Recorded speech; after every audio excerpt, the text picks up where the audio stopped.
chapter 6, the unitive state.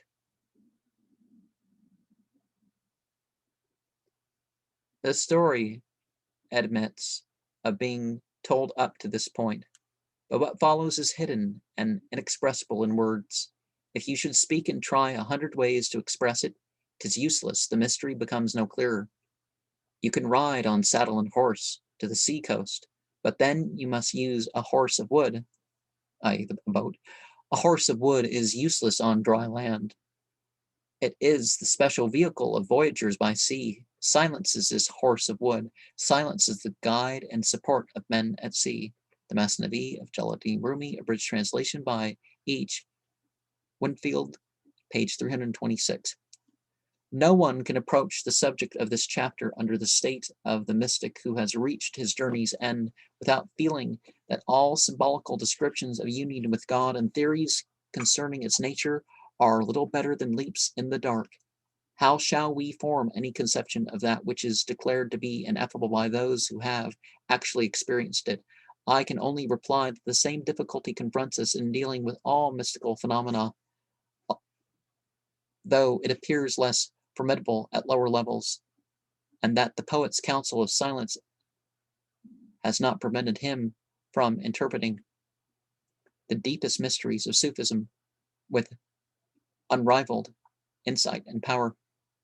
Whatever terms may be used to describe it, the unitive state is the culmination of the simplifying process by which soul is gradually isolated from all that is foreign to itself, from all that is not God.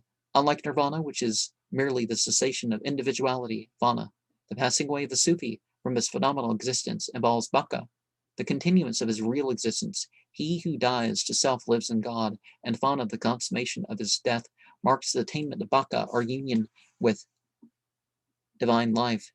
Deification, in short, is the Muslim mystic's ultima thule.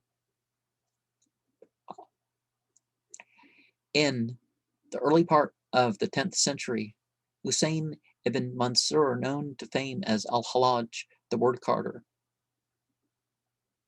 was barbarously done to death at Baghdad. His execution seems to have been dictated by political motives, but with these we are not concerned.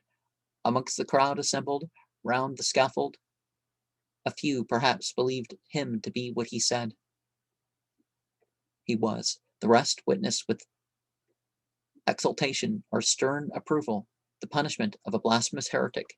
He had uttered in 2 words a sentence which Islam has, on the whole, forgiven, but has never forgotten. An-al-Haq, I'm God. A lot of what's said about incarnations and stuff in other traditions is basically, it sounds like, if you look at wider, it's right there. This person's supposed to be quoting God or representing God's message. So it's not the same as them saying that they themselves are God. So therefore, they aren't really an incarnation of anything but themselves. The recently published researches of M. Louis Massignon, Kitab al-Tawasin, Paris, 1913, and especially pages 129 to 141, make it possible for the first time to indicate the meaning which Hallaj himself attached to this celebrated formula, and to assert definitely that it does not agree with the more orthodox interpretations offered at a later epoch by Sufis belonging to various schools. According to Hallaj, man is essentially divine. God created Adam in his own image, as a reflection of the whole universe the same way too. It's not the same thing as saying that, that even the verse in Genesis doesn't say that humans look like God or that sort of thing.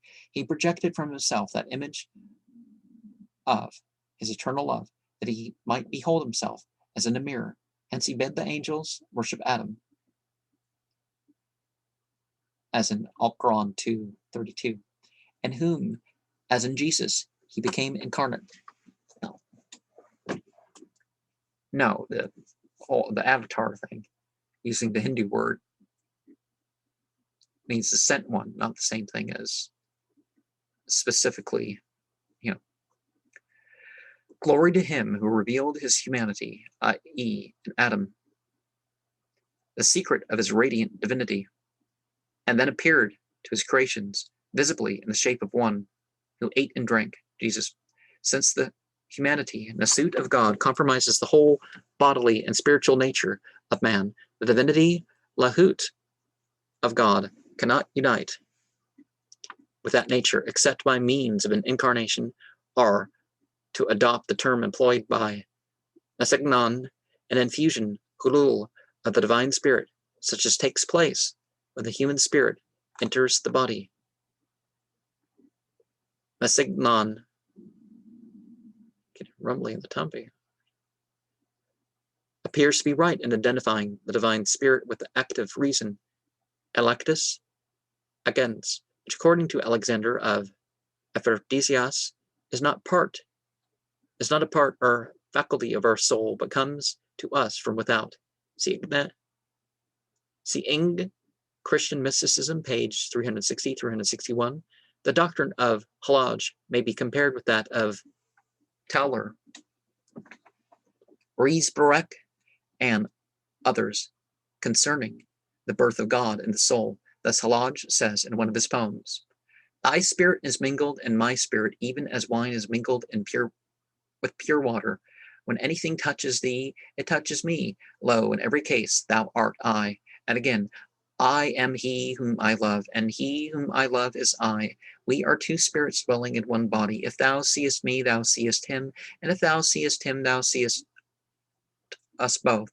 This doctrine of personal deification in the peculiar form which was impressed upon it by Halaj is obviously akin to the central doctrine of Christianity, and therefore, from the Muslim standpoint, a heresy of the worst kind. It survived unadulterated only amongst his immediate followers, the Hululis, i.e., those who believe in incarnation, are repudiated by Sufis in general, quite as vehemently as by Orthodox Muslimin.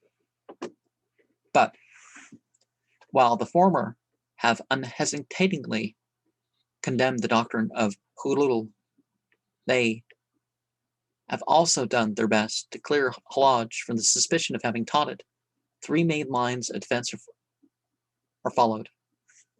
Halaj did not sin against the truth, but he was justly punished insofar as he committed a grave offense against the law. He betrayed the secret of his Lord by proclaiming all and sundry the supreme mystery, which ought to be reserved for the elect. Now, there was no punishment for apostasy, even or blasphemy or disbelief by an actually Islamic state, if they're following the because of the teachings of the Prophet, the Quran. So, Halaj spoke under the intoxicating influence of ecstasy. He imagines himself to be united with the divine essence, when in fact he was only united with one of the divine attributes. Halaj meant to declare that there is no essential difference or separation between God and his creatures, inasmuch as the divine unity includes all being. A man who has entirely passed away from his phenomenal self exists qua his real self, which is God. In that glory is no I, or we, or thou. I, we, thou, and he are all one thing. It was not Halaj who created Anil-Haq, but God himself, speaking, as it were, by the mouth of the selfless Halaj, just as he spoke to Moses through the medium of the burning bush.